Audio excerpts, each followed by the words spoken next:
ने देवी से मधुर वचन में कहा। दूत ने देवी से कहना प्रारंभ किया, हे देवी, इस समय दैत्यराज शुंभ ही त्रिलोक के एकमात्र अधिपति हैं।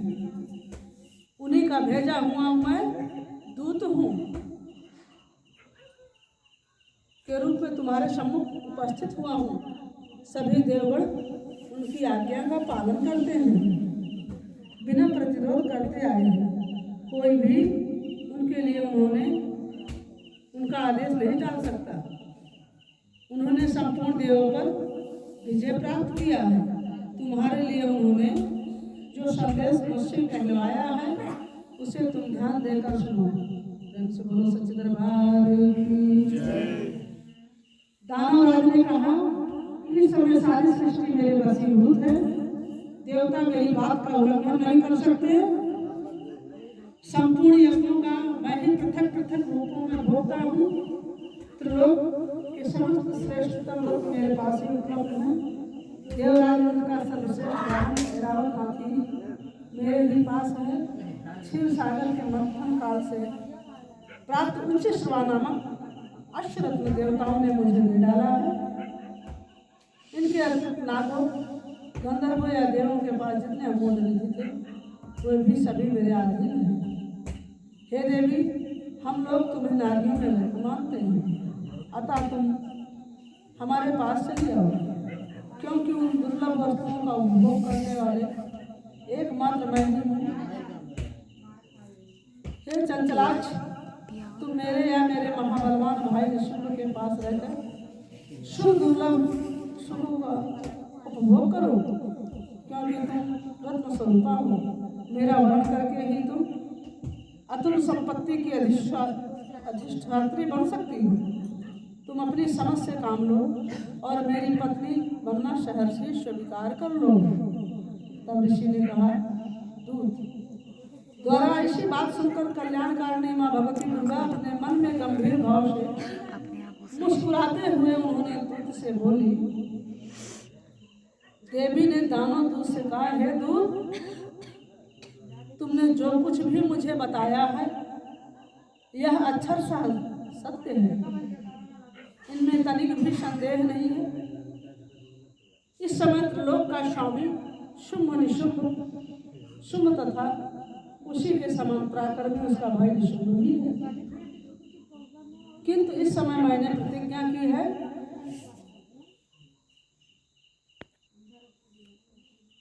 मैं कैसे तोड़ सकती हूँ।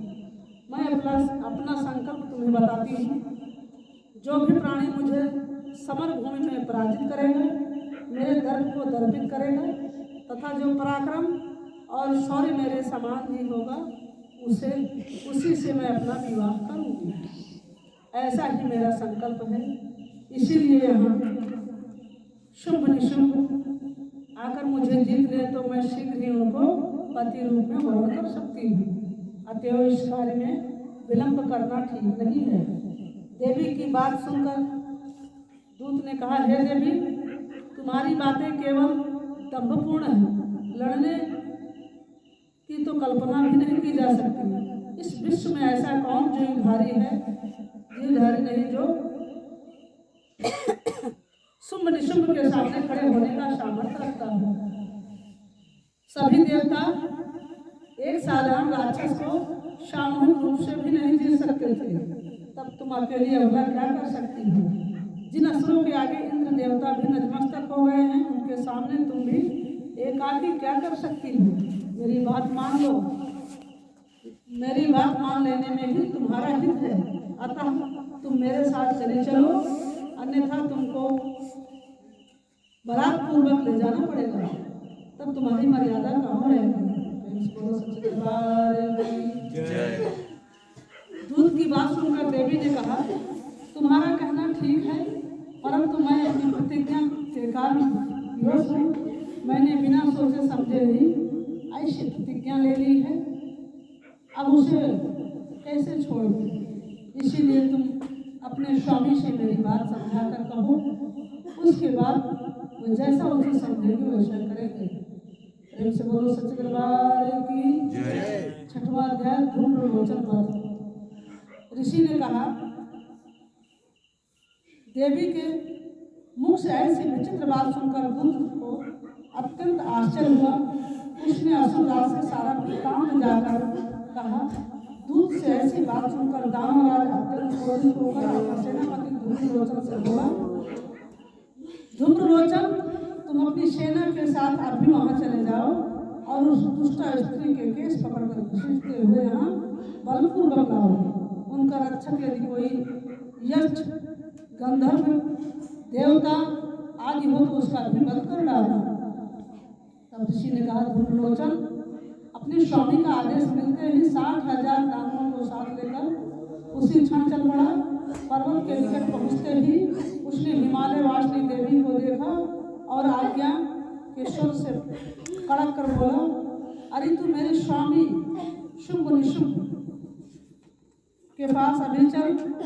यदि तू स्वेच्छा से चलने को तत्पर नहीं होगी तो मैं तुझे बलपूर्वक लेकर चलूंगा।